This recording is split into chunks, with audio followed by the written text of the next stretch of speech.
నమస్తే మిత్రులారా, నేను మీ శ్రీనివాస్ చౌహాన్ అడ్వకేట్. మిత్రులారా, ఈ బుక్ చట్టపరమైన సమస్యలకు పరిష్కారాలు అనే ఈ పుస్తకాన్ని మీకు అర్థమయ్యే భాషలో అనువాదము సంకలనం చేసింది మనమే. సో ఈ పుస్తకంలో ఉన్నటువంటి ఒక ప్రశ్న ఏంటి అని అంటే,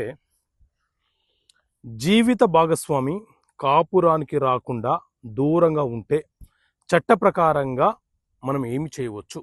సో మిత్రులారా, వివాహం జరిగిన తర్వాత భార్య భర్తల మధ్య ఏ చిన్న గొడవ జరిగి భార్యాభర్తలు ఇద్దరు వారిలో ఏ ఒక్క భాగస్వామి అయినా సరే కాపురం చేయకుండా దూరంగా ఉంటే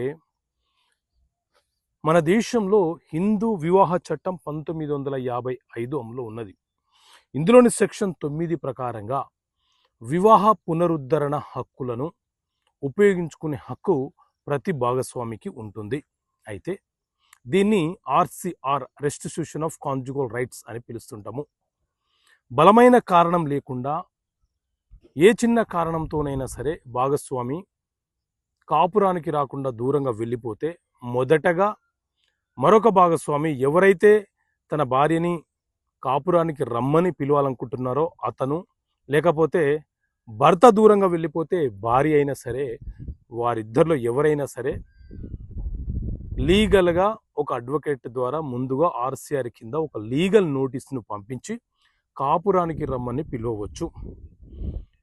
అలా నోటీస్ పంపించిన తర్వాత కూడా అవతల వ్యక్తి నుంచి, భాగస్వామి నుంచి సమాధానం లేకపోతే డైరెక్ట్గా ఫ్యామిలీ కోర్టులో మీ నివాసం ఎక్కడైతే ఉంటుందో ఆ నివాస ప్రాంతము ఏ ఫ్యామిలీ కోర్టు పరిధిలోకి వస్తుందో అక్కడ మీరు ఆర్సిఆర్ కింద ఒక కేసు ఫైల్ చేసి న్యాయస్థానం ద్వారా కూడా సమన్లు పంపించి కాపురానికి రమ్మని పిలిచే అవకాశము, హక్కు, బాధ్యత మీకు ఉంటుంది. సో చిన్న చిన్న గొడవలకే విడాకులు ఫైల్ చేసుకోకుండా చట్టము మనకు ఒక అవకాశం కల్పించింది, రెస్టిట్యూషన్ ఆఫ్ కాంజుగల్ రైట్స్, వివాహ పునరుద్ధరణ హక్కులు. సో ఇలాంటి అంశాలను మీకు అర్థమయ్యే భాషలో ఈ పుస్తకంలో సులభంగా తెలియపరచడం జరిగింది. సో ఈ పుస్తకం కావాలనుకునే వ్యక్తులు ఇక్కడ కనిపిస్తున్న నెంబర్కి కాల్ చేసి పొందవచ్చు. ప్రైస్, పోస్టల్ ఛార్జెస్ జిఎస్టీతో కలుపుకొని 650 రూపాయలు. ఓకే మిత్రులారా, థ్యాంక్ యూ. జై హింద్.